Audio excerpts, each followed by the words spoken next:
Hello dear student, last part में हमने exercise 6.2 के क्वेश्चन किए थे और आई होप कि आपने सारे 6.1 और 6.2 के क्वेश्चन अच्छे से फेयर कॉपी में 2 बार प्रैक्टिस कर लिए होंगे। किए हैं ना बच्चों? प्रैक्टिस करोगे तो ही आगे समझ में आने वाले हैं। तो आज हम एक्सरसाइज 6.3 देखेंगे। उससे पहले हम उसका थ्योरी पार्ट पढ़ेंगे, क्योंकि देखो ये सारे एक दूसरे के लिंक है। जैसे आपने अभी आप 10th क्लास में हो तो 9th की बहुत सारी चीज़ें लिंक आ गई। जैसे सर्वांग क्षमता है वो आपके 9th में भी थी, तो बहुत सारी चीज़ें लिंक होती है जो आपको अपग्रेडेड, मतलब पिछला कुछ ना कुछ आपको हमको रिवीजन करते ही हैं। तो अभी जब हमने 6.1 और 6.2 पढ़ा ना, तो अब 6.3 में उसका रिवीजन है। कुछ पार्ट उसका भी आएगा और कुछ नया भी होगा, तभी तो आप बड़े होंगे नई क्लास में आने के लिए। तो देखो, त्रिभुजों की समरूपता के लिए कुछ कसौटियां। अब कसौटियां क्या क्या है समरूपता के लिए, ये हम देखेंगे। पिछले अनुच्छेद में हमने कहा था कि 2 त्रिभुज समरूप होते हैं यदि 2 कंडीशन क्या थी, उनके संगत कोण बराबर हो और दूसरा उनकी संगत भुजा एक ही अनुपात में हो। पढ़ा था हमने कि कोण तो बराबर होने चाहिए और जो भुजा का अनुपात है वो सेम होना चाहिए। तो जैसे ABC और DEF है, ये कोई 2 त्रिभुज है। समरूप और सर्वांग समता दोनों में अलग चीजें, कंफ्यूज नहीं होना है अपन को। समरूप तो देखो, जैसे ये छोटा त्रिभुज ये बड़ा है, ये भी समरूप हो सकते हैं, लेकिन सर्वांग सम तब होंगे जब दोनों एग्जैक्ट बराबर हो। क्लियर, समझ में है ना? तो अब ये ABC और DEF देखो, इसमें एंगल A एंगल D के बराबर है, एंगल B एंगल E के बराबर है और एंगल C एंगल F के बराबर है। तो अब भुजाओं के रेशियो ने देखिए अपन AB। अब देखो AB का है AB DE, मतलब दोनों का रेशियो लेना है, मतलब बट्टा लेना है, ये इस टू ये डिवाइड में।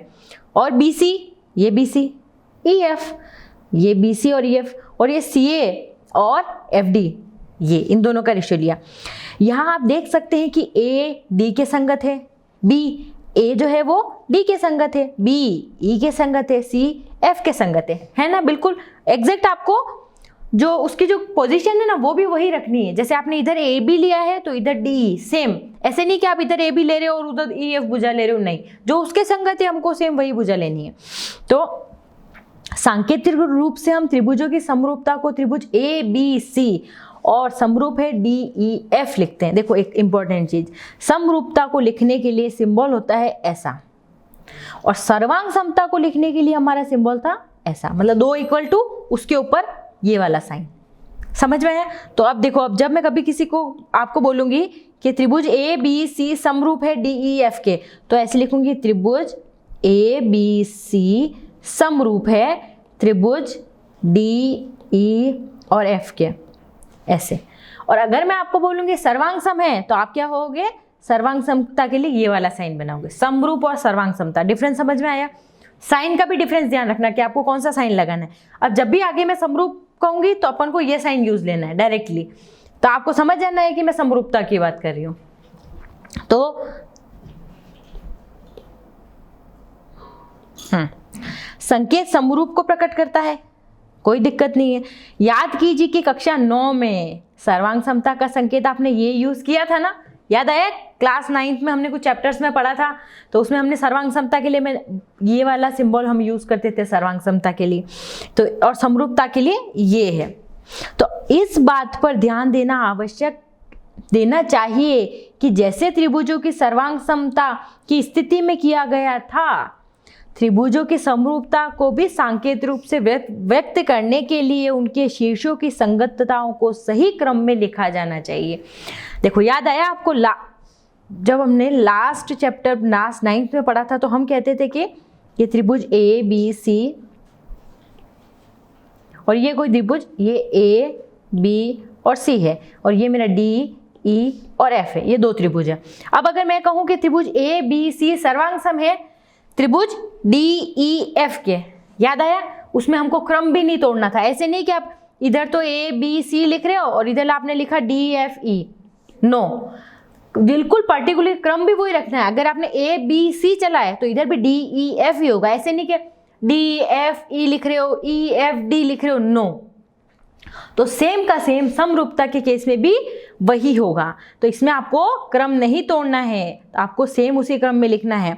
तो उदाहरण देखिए, आकृति 6.22 में त्रिभुज ABC और DF के लिए, अब देखो ये कोई मेरे 2 एग्जाम्पल है। अब आप बताओ मुझे, आप बोलोगे ABC समरूप है DEF के, ठीक है, गुड। ABC समरूप DEF के, हाँ, EFD हो गया, सॉरी EDF हो गया, और ABC FED ये नहीं लिख सकते हैं। हाँ, हम अगर आपको इधर EDF लिखना है तो उसके अकॉर्डिंग आपको दूसरे वाले त्रिभुज में भी देखना है कि E के सापेक्ष कौन है। तो अब देखो E के सापेक्ष कौन है, B। तो बस अगर EDF लिखा है इधर आपने तो इधर BAC लिखोगे आप, ऐसे। मतलब आपको क्रम नहीं तोड़ना है, जो जिसके संगत जो भुजा और जो कोण है ना, आपको उसी सीक्वेंस में चलना है। अगर आप EDF चले तो इधर भी आप BAC चलोगे, ऐसे। मतलब आपको ऐसे नहीं कि इसमें आप ACB ले रहे हो और इधर आपने EDF लिया, नो, बिल्कुल क्रम भी आपको सही रखना है, तो ही आपका क्वेश्चन पूरा सही माना जाएगा। तो अब एक प्रश्न उठता है कि 2 त्रिभुज मान लीजिए ABC और DEF की समरूपता की जांच के लिए क्या हम सदैव उनके संगत कोणों के सभी युग्मों की समानता की, जैसे सारे कोण की हम चर्चा करेंगे क्या, या उनके संगत भुजाओं के सभी युग्मों के अनुपात की समानता पर विचार करते हैं। जैसे 2 त्रिभुज है तो 2 त्रिभुज में 3 तो कोण होंगे और 3 संगत भुजाएं होगी। तो जब संगतता का हमने ये नियम पढ़ा है कि उसमें एक तो कोण बराबर होने चाहिए, संगत कोण तीनों, और जो उनके संगत भुजाएं हैं उनका अनुपात बराबर होना चाहिए।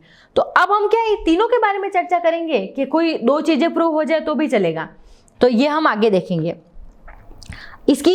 आइए इसकी जांच कीजिए। आपको याद होगा कि कक्षा 9 में आपने त्रिभुजों की सर्वांग समता के लिए कुछ कसौटियां, क्राइटेरिया प्राप्त किए थे।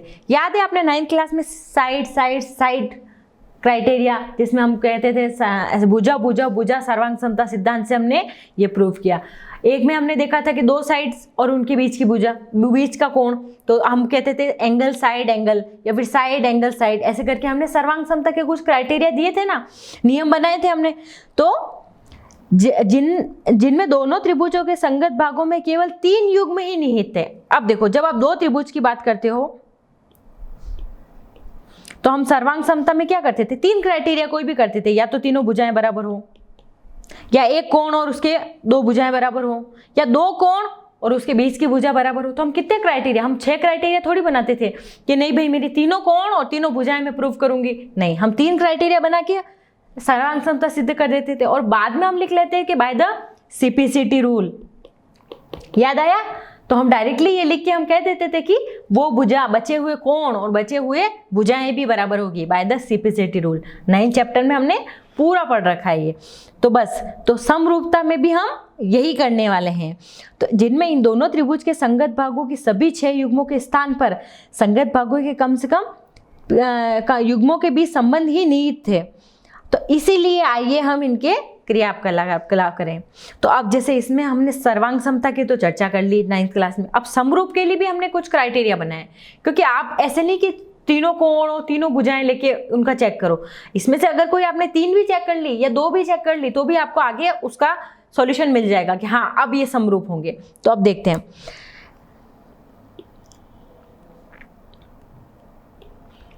भिन्न भिन्न लंबाई, मान लीजिए 3, 5 और क्रमशः 2 रेखाखंड BC और EF खींचिए। मतलब 2 कोई रेखाखंड, एक तो 3 का और एक 5 का, हमने कोई 2 रेखाखंड खींचे। फिर बिंदु B से और C पर क्रमशः PBC और QCB किन्हीं 2 माप मान लीजिए 40 और 60 डिग्री के हैं। मतलब जैसे उस पर हमने कोई 2 एंगल खींचे, ये तो 60 डिग्री का है और ये 40 डिग्री का है। साथ ही बिंदु E और F पर क्रमशः REF 60 और SFE 40 डिग्री खींचे। मतलब जैसे इस पे भी हमने 60 और 40 का खींचा। मतलब पहले तो मैंने एक रेखाखंड खींच लिया 3 और 5 सेंटीमीटर, उसके बाद इधर से 60, इधर से 40, इधर से 60, इधर से 40, दोनों एंगल मैंने खींच लिए। अब मान लीजिए BP और CQ परस्पर A पर प्रतिच्छेदित करते हैं। मतलब जैसे अगर यहाँ तक आप छोड़ देते तो ये मेरा कोण त्रिभुज बन जाता, लेकिन वो आगे भी और जा रहे हैं, ठीक है, आगे प्रतिच्छेद करें A पर। तथा किरण ER का है, हाँ ये वाली किरण,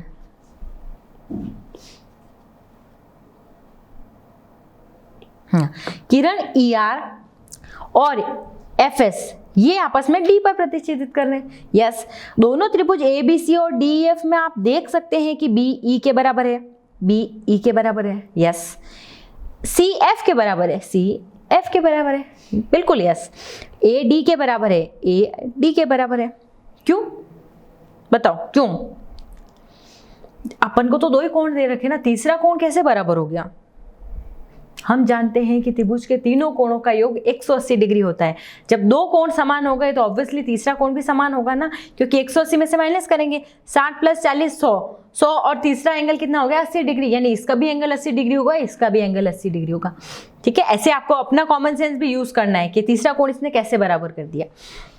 तो अर्थात इन त्रिभुजों के संगत कोण बराबर है। इनकी संगत भुजाओं के बारे में क्या कहेंगे आप? BE/CF 3/5, इसका रेशियो तो आ गया 0.6। अब AB और DE जो बची हुई भुजा बात कर रही हूँ मैं, और CA और FD के बारे में क्या कह सकते हैं? क्या इनके रेशियो भी समान होंगे क्या, जो अनुपात? तो AB, DE, CA और FD को माप पर आप पाएंगे कि AB और DE और CA और FD भी बराबर हैं, इनके रेशियो भी बराबर आ गए, लगभग 0.6 के बराबर है। यदि मापने में कोई त्रुटि है तो इस प्रकार AB/DE, BC/EF और CA/FD बराबर हैं, तीनों के रेशियो हैं, भुजाओं के जो अनुपात है ना वो भी बराबर हैं तीनों के। तो आप समान संगत कोण वाले त्रिभुजों में अनेक युग्म खींचकर इस क्रियाकलाप को दोहरा सकते हैं। मतलब आप कोई भी एंगल बनाइए और जैसे एंगल्स तीनों सेम होने चाहिए, उसके बाद में आप भले चाहे छोटा त्रिभुज बन रहा है लेकिन आप बड़ा पड़ रहा है। देखो आपने सर्वांग समता या उसमें याद है आपने क्राइटेरिया पढ़ा था, हमने कहा था कि कभी भी एंगल वाला क्राइटेरिया नहीं हो सकता, कि अगर तीनों कोण बराबर है फिर भी वो सर्वांग सम नहीं होंगे। याद आया ना, हमने 9th क्लास में पढ़ा था। वो इसीलिए बराबर नहीं थे क्योंकि देखो 60, 40 और 80 का एक छोटा कोण भी बन सकता है त्रिभुज और एक बड़ा भी बन सकता है इसी मेजरमेंट का, तो इसीलिए हम उसको सर्वांग सम नहीं कह रहे थे। बट यहाँ हम उसको समरूप जरूर कह सकते हैं। तो समरूप में अब कोण तो बराबर हो गए, अब उसकी भुजाएं लेंगे तो भुजाओं का जो अनुपात होगा ना, रेशो, वो तीनों का बराबर होगा समरूप के केस में। इसीलिए एंगल वाला क्राइटेरिया सर्वांग समता में हम यूज नहीं लेते थे, क्योंकि वो अब हम समरूपता में यूज लेंगे। तो प्रत्येक बार आप यह पाएंगे कि उनकी संगत भुजाएं एक ही अनुपात में है। यह क्रियाकलाप हम दो त्रिभुजों की समरूपता के लिए निम्न कसौटी की ओर अग्रसित करता है। अब आगे और हम पढ़ेंगे, ये प्रमेय 6.3 है। यदि दो त्रिभुजों में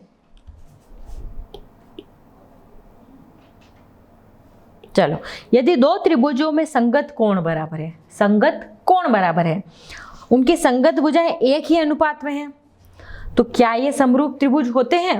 मतलब इसीलिए समरूप त्रिभुज होते हैं, ये हमको प्रमेय है, हमको प्रूव करना है। मतलब दो त्रिभुज संगत कोण बराबर है उनके, मतलब हर कोण का जो संगत कोण है वो बराबर है और उनकी भुजाएं का अनुपात एक ही है। ठीक है, तो ये समरूप है, ये हमको प्रूव करना है, ये हमारी प्रमेय है। तो उपरोक्त कसौटी की दो त्रिभुज समरूपता एंगल कसौटी कहा जाता है। इसको हम एंगल कसौटी कहेंगे समरूपता में, ये सर्वांग समता में इसीलिए नहीं आता था। ठीक है, तो ये ABC और DEF ये मेरे दो त्रिभुज है। अब देखो इसमें एंगल A D के बराबर है, B E के बराबर है, C F के बराबर है ना, क्योंकि एंगल बराबर है। तो इसी प्रकार अब मैंने क्या किया, एक छोटा त्रिभुज बनाया जो बिल्कुल ABC के ये बराबर है, क्योंकि देखो ये दोनों अगर रेखाएं में देखो तो मेरी समांतर रेखाएं हो गई, और अगर यहाँ से ये तिर्यक रेखा काट रही है इसको, तो संगत कोण बराबर होंगे, तो ये कोण इस कोण के बराबर हो जाएगा, होगा कि नहीं होगा? तो बिल्कुल, तो इसी अकॉर्डिंग मैंने DP AB के बराबर हो गया, DP AB के बराबर हो गया, क्योंकि अब ये त्रिभुज सर्वांग सम हो गए दोनों ऊपर वाले। DQ AC के बराबर, DQ AC के बराबर, और P और Q को मिलाइए, और P और Q को मैंने मिला दिया, तो ABC DP Q के सर्वांग सम हो गया। बिल्कुल, क्यों हो गया आपको पता चल गया ना, क्योंकि संगत कोण बराबर हो गए इसके, तो आपस में ये दोनों त्रिभुज सर्वांग सम सिद्ध कर दिए मैंने। तो एंगल B P के बराबर है। अब देखो एंगल B P के बराबर, एंगल B P के बराबर है, एंगल P और E के भी बराबर है, क्योंकि संगत कोण है आपस में। तो PQ समांतर है EF के, ये हमको पता चल गया समांतर क्यों, क्योंकि ये संगत कोण है और बराबर हो गए तो वो समांतर हो गई, या वो समांतर थी तो संगत कोण बराबर हो गए। दोनों आप क्राइटेरिया वाइज वैसा देख सकते हो। तो आप देखो इनका रेशियो निकालें, डीपी अपॉन पीई, डीपी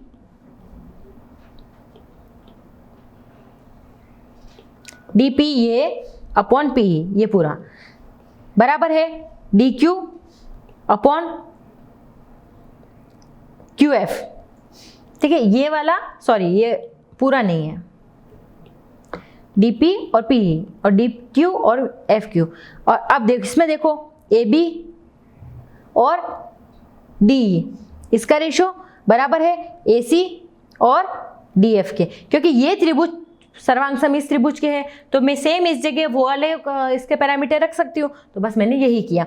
तो जब ये ए बी अपॉन डी का ratio A C upon D F के बराबर है, अब A B upon D B C upon E F के बराबर है, इसीलिए A B upon D B C upon C F के भी बराबर है और A C upon D F के भी बराबर है, दोनों के बराबर हो गया। इसीलिए टिप्पणी देखो, यदि एक त्रिभुज के दो कोण किसी अन्य त्रिभुज के दो कोणों के क्रमशः बराबर हों तो त्रिभुज के कोण योग गुणधर्म के कारण इनके तीसरे कोण भी बराबर होते हैं। इसीलिए एंगल एंग समरूपता कसौटी को निम्नलिखित से व्यक्त किया जा सकता है।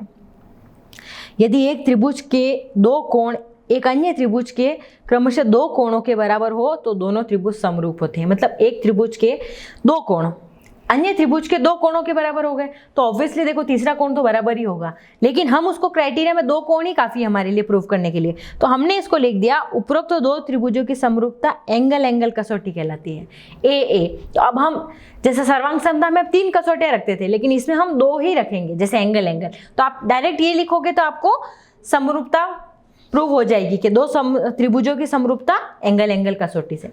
समझ में आ रहा है? इसमें डायरेक्ट हम ये वाली स्टेप यूज करेंगे। तो अब देखो ऊपर आपने देखा कि यदि त्रिभुज के तीनों कोण क्रमशः एक त्रिभुज के दूसरे त्रिभुज के तीनों कोणों के बराबर हों तो उनकी संगत भुजाएं समानुपाती होती है।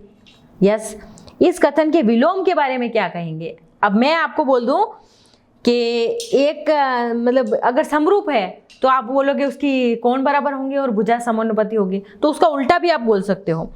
तो दूसरे शब्दों में यदि एक त्रिभुज की भुजाएं दूसरे त्रिभुज की भुजाओं के समानुपाती हो तो क्या यह सत्य है कि इन त्रिभुजों के संगत कोण भी बराबर होंगे? मतलब आप तीनों चीजें लेके चल सकते हो, या तो कोण बराबर करो तो उनके संगत भुजाएं समानुपाती होगी, संगत भुजाएं समानुपाती होगी तो वो समरूप होंगे। तो वो तीनों क्राइटेरिया एक साथ फॉलो कर सकते हो आप कि 2 चीजें दे रखी एक चीज दे रखी तो आप दूसरी निकाल सकते हो ऐसे। अब देखो ये क्रियाकलाप एक एग्जाम्पल है, एग्जाम्पल से आपको अच्छे से समझ में आएगा। ये कोई मेरा ABC और ये DEF है मेरा। इसमें देखिए AB 3 है और BC 6 और CA 8 और DE 4.5, EF 9 और FD 12 है। तो अब इस आकृति में अब आप देखो, अब एक चीज आप देखना कि उनके रेशियो सेम होंगे। आप नॉर्मली देख के भी बता सकते हो कि ये अगर सही क्वेश्चन है कि नहीं, ये समरूप है कि नहीं, आप देख के भी बता सकते हो।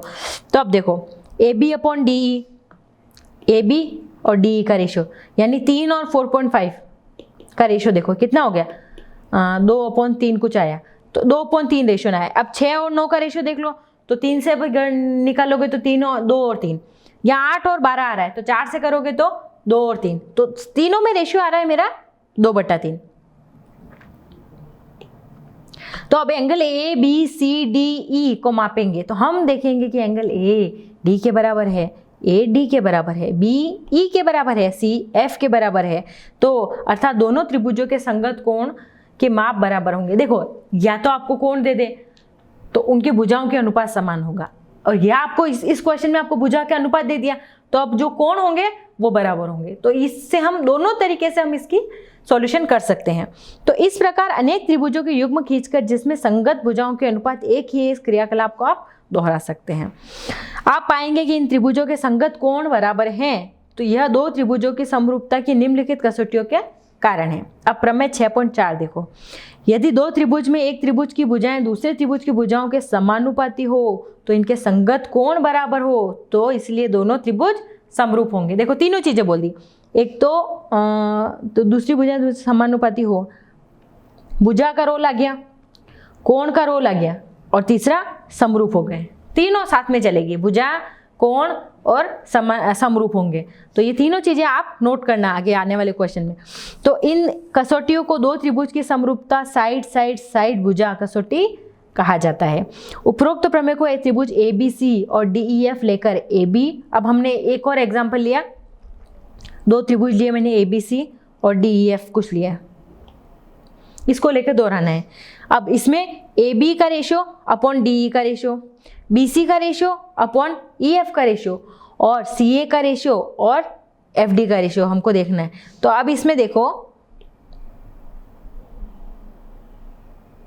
अब DEF में मैंने किया DP बराबर है AB के, मतलब ऐसी कोई रेखा कीजिए जो इस ABC के बराबर हो, मतलब ये त्रिभुज जिसके बराबर हो जाए, सर्वांग सम आ जाए। तो ये AB DP के बराबर है और DQ AC के बराबर है और P और Q को हमको मिलाना है। ऐसी कोई कट, यहाँ इतनी मेजरमेंट ही लेनी है जो इन दोनों के बराबर हो जाए। अब हम देखेंगे कि DP अपॉन PE बराबर होगा DQ अपॉन QF के, क्योंकि DQ PQ समांतर है EF के। अभी हमने लास्ट प्रश्नावली में हमने पढ़ा था ना कि जब वो समांतर है तो उनका अनुपात बराबर होगा, अगर अनुपात बराबर होगा तो वो समांतर होंगे। तो हमने लिख दिया, तो एंगल P,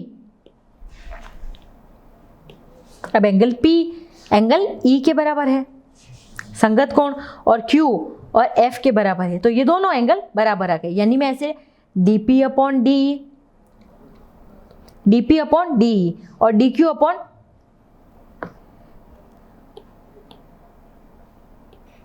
ये वाला देखो, ये इक्वेशन थी ना मेरी DP upon PE is equal to DQ upon FQ। देखो इसमें अगर मैं 1 जोड़ूं तो वो नीचे वाला उसमें प्लस कर सकती हूँ मैं। इसको मैंने कैसे सॉल्व किया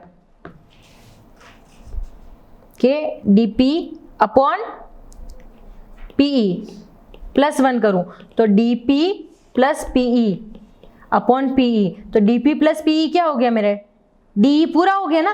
तो ये ऐसे ही लिया और नीचे बच गया DP। तो ऐसे सेम में 1 प्लस करके मैं पूरी इक्वेशन बना सकती हूँ। तो बस इसमें ये इक्वेशन यहीं से आई, तो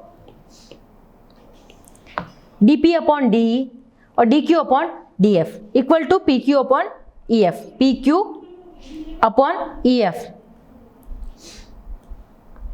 हाँ PQ अपॉन EF। तो इनका रेशो भी हम निकाल सकते हैं क्योंकि इनका रेशो भी सेम आएगा, हमने लास्ट पार्ट में पढ़ा था। तो अब DP upon DE, DQ upon DF और BC अपॉन EF। अब देखो BC और PQ बराबर होंगे, क्यों होंगे, क्योंकि हमने सेम त्रिभुज की सेम नाप ली थी और ये दोनों सर्वांग सम हो गए। अब सर्वांग सम हो गए तो BC की जगह में PQ लिख सकती हूँ या PQ की जगह BC लिख सकती हूँ, इसीलिए मैंने ये लिख लिया।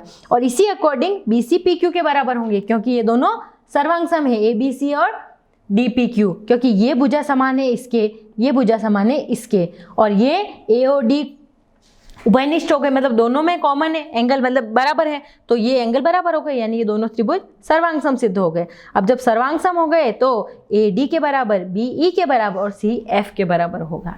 क्लियर? तो एंगल CF के बराबर हो गया क्योंकि ये संगत कोण हो गए, ये वाला और ये कोण संगत, तो इसीलिए CF के बराबर होगा। क्लियर? तो अब आपको याद होगा कि दो बहुभुजों की समरूपता के लिए दोनों प्रतिबंधों अर्थात संगत कोण बराबर, दूसरा संगत भुजाएं एक ही अनुपात में से किसी एक का ही संतुष्ट होना उनकी समरूपता के लिए पर्याप्त नहीं है, परंतु 6.3 और 4 के आधार पर अब आप कह सकते हैं कि दो त्रिभुज की समरूपता की स्थिति में इन दोनों प्रतिबंधों की जांच करने की आवश्यकता नहीं है, क्योंकि एक प्रतिबंध से स्वतः ही दूसरा प्रतिबंध प्राप्त हो जाता है। अब देखो नेक्स्ट, इसमें देखो ये थोड़े लैंग्वेज वाले क्वेश्चन, मतलब इसमें थ्योरी पार्ट भी पढ़ना इसलिए ज़रूरी है क्योंकि तभी आप क्वेश्चन अच्छे से कर पाओगे। अगर मैं डायरेक्ट 6.3 पे पहुंच जाऊंगी तो आपको समझ में नहीं आएगा कि आए कहाँ से, ये इक्वेशन कहाँ से आई। इसीलिए मैं आपको प्रमेय भी करवाती जा रही हूँ, एग्जाम्पल्स भी करवाती जा रही हूँ और सारी चीज़ें मैं पूरा चैप्टर लेके चल रही हूँ, क्योंकि कभी कभी एग्जाम में सीधी प्रमेय भी पूछ लेते हैं, बोर्ड्स वगैरह या कोई से भी एग्जाम्स में, इसीलिए आपको सारी चीज़ें सॉल्व करना ज़रूरी है। तो आइए दो त्रिभुजों की सर्वांग समता को उन कसौटियों को याद करें जो हमने कक्षा 9 में पढ़ी थी।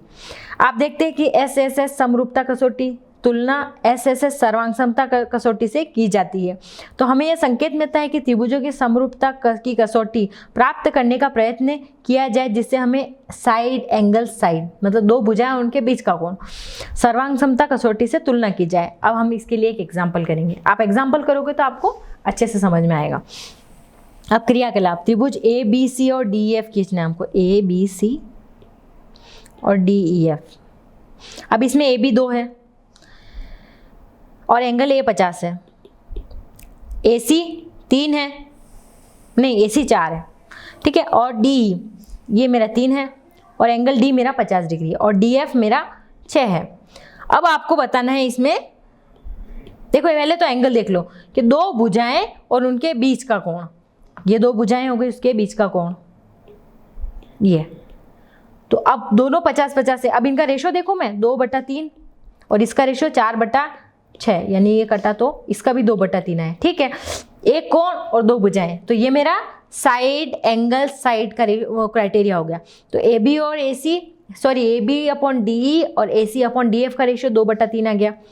तथा एंगल AB और BC के अंतर्गत कोण है और एंगल D भुजा DE और DF के अंतर्गत कोण है, अर्थात एक त्रिभुज का एक कोण दूसरे त्रिभुज के एक कोण के बराबर है, अर्थात इन कोणों के अंतर्गत आने वाली भुजा एक ही अनुपात में है, भुजाएं भी तो एक ही अनुपात में है। तो एंगल B, C और E और F को मापे, देखिए हम दूसरे कोणों को मापे तो क्या पता चलेगा, हम देखते हैं। तो इसीलिए एंगल एंगल एंगल समरूपता कसौटी से ABC और DEF समरूप है।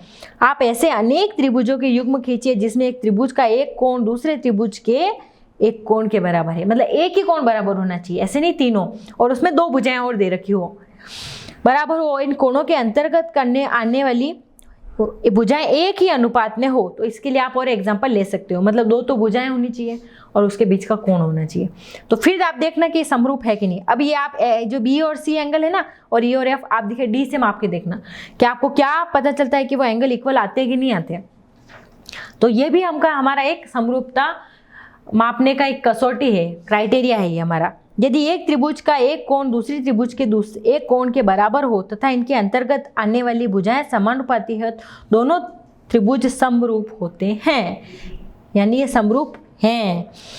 इन कसौटियों का दो त्रिभुज समरूपता साइड एंगल साइड, यानी दो भुजाएं उनके बीच का कोण कसौटी कहा जाता है।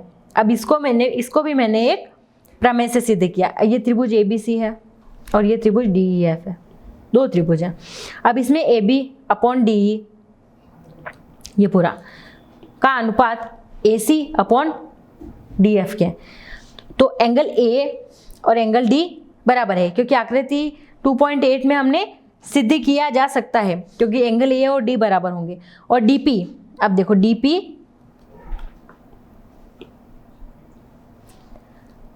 देखो ये लाइन इसलिए खींचते हैं हम मोस्ट ऑफ त्रिभुज में, ताकि क्योंकि देखो एंगल तो सेम है, अगर ऊपर वाला A और D सेम है तो वो एंगल जब समान जो एंगल होगा तो वो मतलब भुजाएं भी तो सेम, तो यानी वो कहीं ना कहीं ये त्रिभुज ये इसके बराबर आ जाएगा, मतलब ये छोटा वाला त्रिभुज इस त्रिभुज के बराबर आ जाएगा। इसीलिए हम उसकी डॉटेड लाइन शो करते हैं ताकि वो ये और ये त्रिभुज बराबर आ जाए सर्वांग समता में, और फिर बड़ा वाला त्रिभुज उसके समरूप हो जाएगा। तो इसीलिए DP AB के बराबर है, AB के बराबर है, DQ AC के बराबर है, और P तथा Q को हमको मिलाना है, और PQ EF के समांतर है, ये इसके समांतर है। तो ABC DP Q के समांतर सर्वांग सम हो गया। कैसे हो गया, देखो एक कोण बराबर है और दो भुजाएं बराबर है, तो साइड एंगल साइड प्रॉपर्टी से बराबर हो गया। ये इसीलिए अब डायरेक्ट कैसे लिख देता है, क्योंकि जो बुक्स में है ना तो उनको लगता है आप बहुत इंटेलिजेंट हो और आपको ये सारी चीज़ें पहले से पता है, इसीलिए डायरेक्ट आपसे क्वेश्चन पूछा जाता है कि आप बताइए कैसे आया। तो इसीलिए आपको अपना दिमाग लगाना है उस जगह कि मैंने ये कैसे कहाँ से निकाला। तो अब एंगल A D के बराबर है, एंगल B, अब एंगल A D के बराबर आ गया, एंगल B P के बराबर है, ठीक है, और एंगल C Q के बराबर आ गया। तो ABC और DEF सर्वांग हो गए ना, क्योंकि ये संगत कोण हो गए आपस में, तो ये एंगल भी बराबर हो जाएंगे। तो इस तरह हम कुछ कसौटियां देख सकते हैं। अब उदाहरण 4 देखो, क्वेश्चन इसीलिए करना ज़रूरी है कि आपने जो पढ़ा है ना उसकी प्रैक्टिस हो जाए, उसको आपको बहुत अच्छे से समझ में आ जाए, इसीलिए क्वेश्चन करना, प्रैक्टिस करना ज़रूरी है। तो अब ये कोई आकृति 6.29 है, इसमें देखो PQ समांतर है RS के। देखो ये क्वेश्चन में हमको गिवन क्या क्या है ये हमको पहले से देख लेना है कि हाँ भाई ये चीज़ें तो हमको दे रखी है, तो अब हमको निकालना क्या है वो हम सेकंड उसमें देखेंगे, पर पहले गिवन क्या क्या है वो देखते जाओ। PQ समांतर है RS के, ये हमको गिवन है, समांतर है। हमको सिद्ध करना है कि POQ ये और SOR ये दोनों त्रिभुज समरूप हैं, ये समरूपता का साइन है, ध्यान रखना, ठीक है। अब देखो हमको क्या क्या गिवन है, PQ RS के समांतर है, ये हमको दिया है। अब बताओ जब समांतर हैं तो एकांतर कोण बराबर होंगे, शीर्षाभिमुख कोण वैसे ही बराबर होते हैं जब दो लाइनें क्रॉस करती है, संगत कोण भी बराबर होंगे। अब देखो एकांतर कोण यानी जो Z पे बनते हैं, ये कोण इस कोण के बराबर, और इधर भी तो बन रहा है Z पे, तो ये कोण इस कोण के बराबर होंगे, तो PS के बराबर QR के बराबर एकांतर कोण, और ये कोण और ये कोण बराबर हैं, शीर्षाभिमुख दो लाइनें आपस में क्रॉस कर रही है तो यानी वो उनके शीर्षाभिमुख कोण बराबर हैं।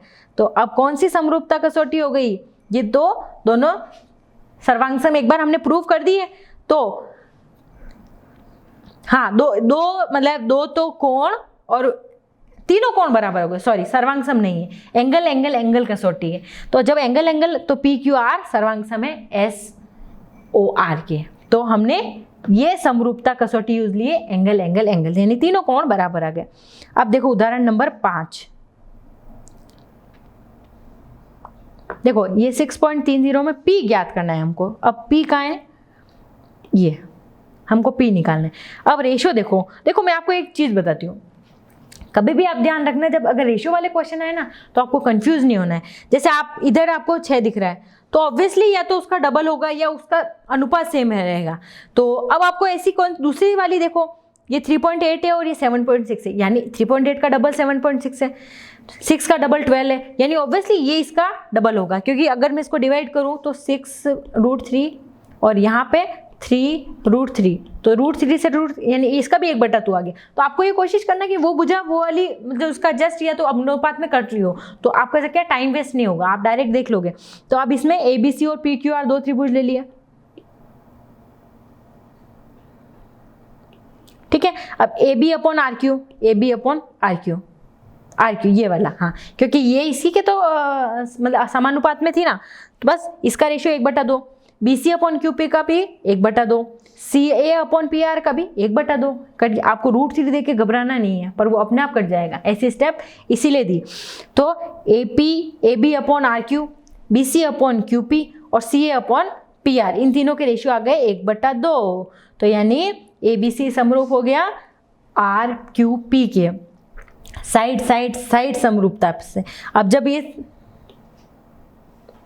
समरूप हो गए तो मैंने बोला एंगल CP के बराबर है, एंगल C जो है वो P के बराबर है, ये वाला P के बराबर है।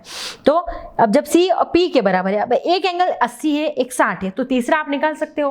कैसे निकालोगे, 80 और 60 दोनों को जोड़ दो और उसके बाद में 180 में से घटा दो, तो 80 और 60 140, और 140 को आपको 180 में से निकालना है, यानी 40 डिग्री, इसका वैल्यू आ गई मेरे पास 40 डिग्री। तो जब C 40 डिग्री है तो P भी तो मेरा उसके बराबर ही है, तो ये भी 40 डिग्री होगा। तो आ गई ना P की वैल्यू 40, क्योंकि वो जो सापेक्ष कोण देखना है हमको। और आप बोलोगे इसमें तो थोड़ा उल्टा दे रखा है, लेकिन आपको वही लेना है जैसे 3.8 और 6 के बीच में, तो यानी 3.8 और 6 के बीच में जो बिल्कुल जो सेम उसका, जैसे कि यहाँ 3 है तो ये यानी इसको इस त्रिभुज को ऐसे पलट दिया है, यानी ये इसके समानुपाती है, 3.8 इसके समानुपाती है और 6 इसके समानुपाती है, इसीलिए। तो अब ये C है, तो अगर इसको आप पलटोगे तो C P के ऊपर ओवरलैप करेगा, इसीलिए C और P की वैल्यू बराबर है। अब देखो नेक्स्ट, ये कोई मेरी आकृति है, इसमें ये मुझे कुछ इक्वेशन गिवन है कि AO और BO, AO और BO को इंटू करूँ तो वो CO और DO के बराबर आ जाए। तो AO/CO और OD/OB।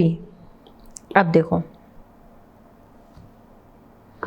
AO और इस CO नीचे चला गया, ये OD था ये, और नीचे OB चला गया, ये मेरी एक इक्वेशन मैंने लिख ली। अब देखो ये दोनों त्रिभुज लेने, अब इसमें एंगल AOD और COD शीर्षाभिमुख कोण है। जब दो लाइनें क्रॉस करती है तो एंगल शीर्षाभिमुख कोण होते हैं। तो ये शीर्षाभिमुख कोण हो गए। और 1 और 2 से अब दो समानुपाती भुजाएं भी समानुपाती होगी, दो भुजाएं समानुपाती और एक कोण है बराबर है। तो एंगल साइड एंगल क्राइटेरिया से मैंने बोल दिया AOD समरूप है COB के। तो एंगल A C के बराबर है, एंगल B D के बराबर है। A तो है वो C के, D B के। तो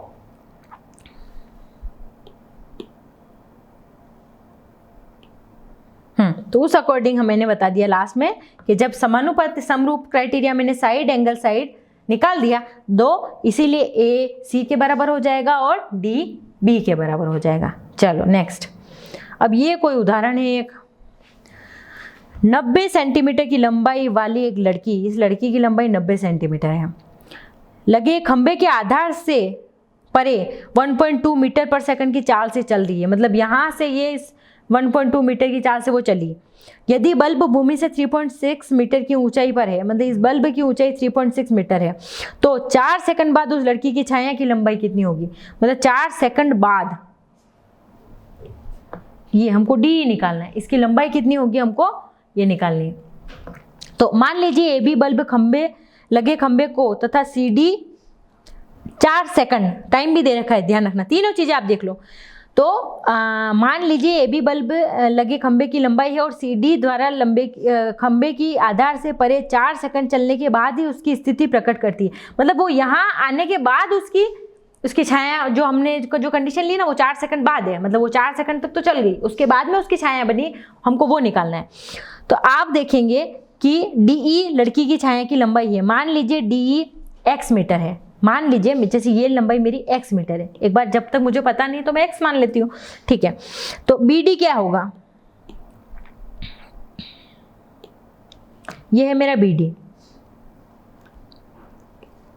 BD क्या होगा 1.2 इंटू 4, समय बराबर दूरी इंटू चाल, तो 1.2 और इंटू सेकंड यानी ये, तो यानी इसकी दूरी BD की हो गई 4.8 मीटर। तो ABC, अब ये वाला त्रिभुज ABE बड़ा वाला और ये छोटा वाला CDE में एंगल B D के बराबर है, दोनों ही 90 डिग्री हैं क्योंकि ऊर्ध्वाधर है, बिल्कुल सीधा स्ट्रेट। एंगल E के बराबर है, एंगल E दोनों में कॉमन है तो मैंने ये कर दिया। तो देखो दो एंगल इक्वल आ गए तो समरूप क्राइटेरिया हो सकता है। तो एंगल ABE समरूप होगा CDE के, दोनों के समरूपता कसौटी आ गई। अब जब समरूप आ गए तो उनकी भुजाओं के अनुपात भी बराबर होंगे। तो अब मैं ऐसे लिख सकती हूँ BE/DE, ये BE यानी पूरा और D यानी इतना वाला, उनका अनुपात सेम होगा। यस, अब इधर लिखा मैंने AB/CD, ये बड़ी भुजा का और ये छोटी भुजा का अनुपात लिख दिया। लिख सकते हो ना, मैंने लास्ट पार्ट में मैंने त्रिभुजों के वो जो अगर उनका रेशियो समान होता है तो वो समांतर वाली समांतर रेखा होती है तो उनका रेशियो भी समान होता है, हमने भी लास्ट पार्ट में पढ़ा था ना। तो बस समरूप त्रिभुजों की संगत भुजाओं वाली प्रॉपर्टी से मैंने लिख दिया। अब देखो BE क्या है,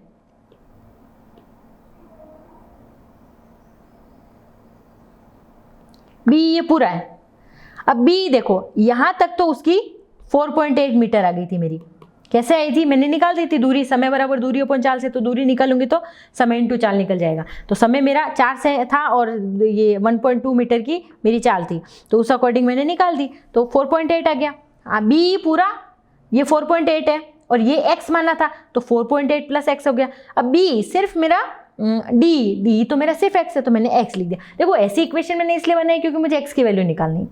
इधर AB है तो AB 3.6 है क्योंकि टावर की लंबाई 3.6 थी और 0.9 लड़की की लंबाई 90 सेंटीमीटर थी तो उसको मैंने मीटर में चेंज किया तो डिवाइडेड बाय 100 किया, इसीलिए मेरा 0.9 आ गया। बस इस इक्वेशन को सॉल्व किया, इसको इधर भेजा और इसको इधर भेजा तो ये हो गया 0.3x और इधर मैंने दोनों से इंटू किया तो 0.48 इंटू ये करके तो x की वैल्यू आ गई। आप सॉल्व करेंगे तो 1.6 आएगी। तो यानी 4 सेकंड चलने के बाद में लड़की की छाया, मतलब जो छाया यहाँ बनेगी, ऑब्वियसली जैसे आप पीछे से लाइट आ रही है तो आपकी छाया कहाँ, आगे की साइड ही बनेगी। तो लड़की जब यहाँ खड़ी है तो इसकी छाया डी यहीं बनेगी ना, तो हमको डी की लंबाई निकालनी थी। तो बस इसमें थोड़ा दूसरे, कभी कभी हमको कुछ कॉन्सेप्चुअल क्वेश्चन पूछ लेते हैं। तो अभी हमने जैसे इसमें दूरी पूछी तो हमने समय बराबर दूरी बटा 4 से इसका फॉर्मूला हमने दूरी निकाली। तो कुछ कुछ चीज़ें आपकी पिछले साल की रिविजन होती है, लास्ट क्लासेस की। अब एक उदाहरण और कर लेते हैं हम, उसके बाद में एक्सरसाइज 6.3 कल स्टार्ट करेंगे। इसको हम एक बार जल्दी से देख लेते हैं। उदाहरण 8 देखो, 6.33 में CM और RN, ये CM और RN ABC और PQR की माध्यिका है, मतलब वो उसके सामने वाली भुजा को मिड पॉइंट से डिवाइड कर, मतलब आधा आधे पार्ट में बांट ली। माध्यिका मतलब 2 बराबर भागों में डिवाइड करती है। हमने 6th-7th में पढ़ा था माध्यिका और शीर्ष लंब। तो यदि ABC और PQR समरूप हैं, मतलब ये दोनों त्रिभुज समरूप हैं, तो हमको सिद्ध करना है कि AMC ये वाला छोटा वाला त्रिभुज और NPR ये त्रिभुज ये भी समरूप है, और CM अपॉन RN मतलब इनमें इनकी भुजाओं के रेशियो दे रखे हैं हमको कि वो भी CM और RN, इसका रेशियो AB ये वाला और PQ इसके रेशियो के, और CMB ये वाला त्रिभुज, और मतलब दोनों त्रिभुज सर्वांग सम होंगे, जो आधे आधे हुए ना वो, ये हमको प्रूफ करना है। कुछ नहीं, ABC और PQR लिया मैंने पहले, तो AB और PQ का रेशियो बराबर होगा AB अपॉन PQ, बराबर होगा BC अपॉन QR के, बराबर C अपॉन RP के। जब रेशियो बराबर हो गए तो एंगल A P के बराबर, एंगल B Q के बराबर और एंगल C R के बराबर होंगे। अब AB को ध्यान से देखो, AM के मतलब उसकी AB जो है वो 2AM की दुगनी है ना, क्योंकि हमको एक क्वेश्चन में पहले ही मेंशन है कि वो उसकी माध्यिका है। माध्यिका यानी वो सामने वाली भुजा को 2 बराबर भागों में बांट ली, तो यानी वो AM उसका आधा ही हुआ ना, तो यानी AB को मैं 2AM लिख लिया, PQ को मैंने 2PN लिख दिया। तो अब AB की जगह मैं लिख दिया 2AM और PN की जगह लिख दिया, PQ की जगह 2PN लिख दिया।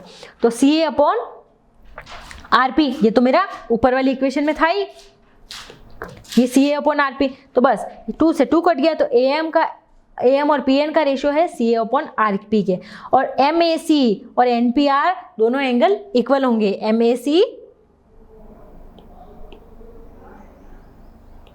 तो ये एंगल MAC और NPR ये एंगल भी बराबर हो गए। अब जब बराबर हो गए तो ये त्रिभुज AMC समरूप होगा PNR के। सेम यही हम दूसरी चीज में भी कर सकते हैं। CM अपॉन RN का रेशियो बराबर CA अपॉन RP के रेशियो के बराबर होगा, तो यही CA अपॉन RP और ये CA अपॉन RP होगा CM अपॉन RN। तो AB अपॉन PQ के रेशियो भी सेम होगा, क्योंकि हमने फर्स्ट से देखा। तो इसका रेशियो इसके रेशियो के बराबर, तो CM upon RN AB upon PQ के बराबर है, और AB upon PQ BC upon QR के भी बराबर है। क्योंकि देखो आप रेशियो लिखते जाओगे ना तो आपको समझ में आ जाएगा कि हमने कौन कौन सा रेशियो लिया है। तो CM upon RN BC upon QR के बराबर है। तो बस ऐसे ही हम CMB और RNQ की समरूपता सिद्ध कर सकते हैं। क्लियर? तो ये हमारा एग्जाम्पल 8 हो गया, और आपको यहाँ तक सारे क्वेश्चन की प्रैक्टिस करनी है। आगे वाला एक्सरसाइज 6.3 हम नेक्स्ट पार्ट में देखेंगे। ओके बच्चों।